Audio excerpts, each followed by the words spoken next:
Mexico के उत्तरी भाग में एक हसीना रहा करती थी जिसका नाम मारिया था। मारिया अपनी खूबसूरती के लिए आसपास के इलाकों में काफ़ी ज़्यादा फेमस थी। उसके शहर में रहने वाला हर एक नौजवान मारिया पर फिदा था। और हर शाम जब मारिया अपना मन पसंदीदा सफ़ेद गाउन पहनकर निकलती थी तो बहुत खूबसूरत लगती थी। एक दिन बाजार में उसे एक नौजवान मिला जो मारिया को देखते ही उसके रूप से मोहित हो गया और मारिया को भी वह व्यक्ति बहुत पसंद आया। उस लड़के ने मारिया के सामने शादी का प्रस्ताव रखा और दोनों ने जल्द ही शादी करके एक खुशहाल जीवन बिताना शुरू कर दिया। मारिया सदा ही खुश रहा करती थी क्योंकि वह अपने निजी जीवन से बहुत खुश थी। उसका पति उसे बहुत खुश रखता था।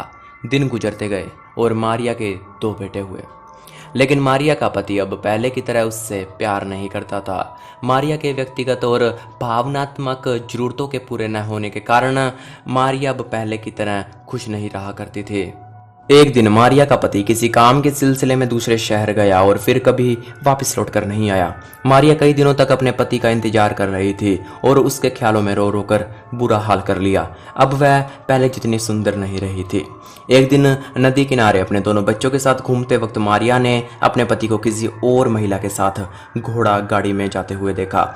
उसके पति ने अपने बच्चे की तरफ मुस्कुरा कर देखा, लेकिन मारिया को पूरी तरह अनदेखा कर दिया, मानो वह मारिया को जानता तक नहीं है। इस घटना के बाद मारिया बहुत गुस्सा हुई और गुस्से में आकर उसने यह सोचा कि वह उसके पति की आखिरी निशानी यानी उन दोनों बच्चों को खत्म कर देगी।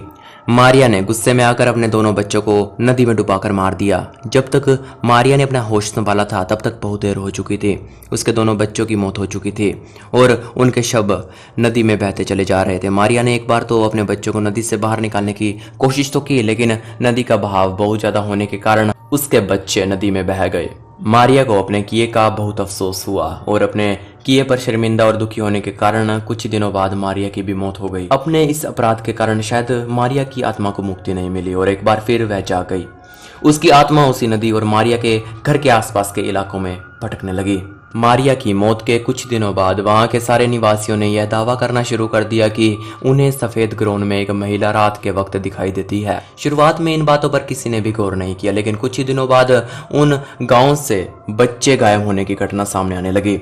साथ ही गांव वालों ने यह भी कहा कि उन्होंने सफेद ग्राउंड वाली महिला को देखा है जो अक्सर नदी के पास बैठी रोती रहती है। उसके रोने की आवाज में दुख भी होता है और एक अजीब सा डरा देने वाला भय भी होता है। कुछ लोगों ने बताया कि अगर कोई उस रोती हुई महिला के पास जाता है तो वह महिला अचानक गायब हो जाती है, लेकिन उसकी रोने की आवाज फिर भी आती रहती है और वह आवाज इतनी भयानक होती है कि अगर कोई उस आवाज को सुन ले तो उसके कानों में वह आवाज काफी दिनों तक गूंजती रहती है। कुछ दिनों में एक और बच्चे की गायब होने की घटना सामने आती है और गांव वालों को नदी के दूसरे किनारे पर अलेजांद्रो नाम का एक 15 साल का बच्चा अचेत हालात में मिलता है। होश आने पर बच्चे ने जो बातें गांव वालों को बताई उसे सुनकर हर किसी के होश उड़ गए थे।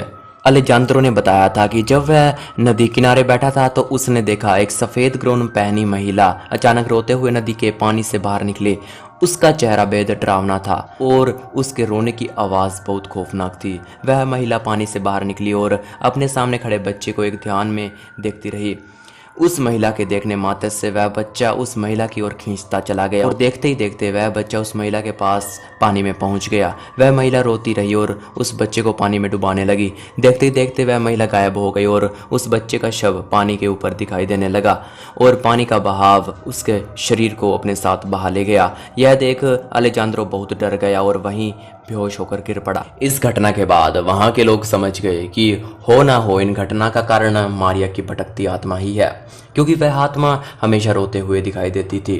इसलिए वहां के लोगों ने इस आत्मा का नाम दे दिया ला लोरोना। इसका इंग्लिश में मतलब होता है द वीपिंग वुमेन, यानी रोती हुई महिला। और तभी से इस ला लोरोना का खौफ पूरे मेक्सिको पर हावी होने लगा। एक समय ऐसा भी आया जब लोग अपने बच्चों को बाहर तक नहीं जाने देते थे। ला लोरोना के खौफ से सन 1960 तक भी मेक्सिको के कुछ भागों में महिलाएं अपने बच्चों को स्कूल तक भेजने में कतराती थी, क्योंकि ला लोरोना के खौफ का शिकार छोटे उम्र के बच्चे ही हुआ करते थे।